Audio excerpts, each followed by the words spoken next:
Polsek Pemulutan menambah frekuensi pelaksanaan vaksinasi.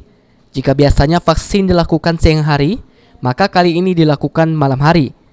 Polsek Pemulutan melaksanakan vaksinasi saat malam hari yang dipusatkan di Desa Pipa Putih.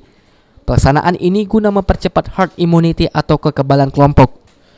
Pada kegiatan ini diikuti kepala desa dan masyarakat Desa Pipa Putih dengan melibatkan 3 vaksinator Polres Ogan Ilir yang diketuai Ibtu Dedi Apriansa, didampingi Aibda Aswandi dan Bribda Indra.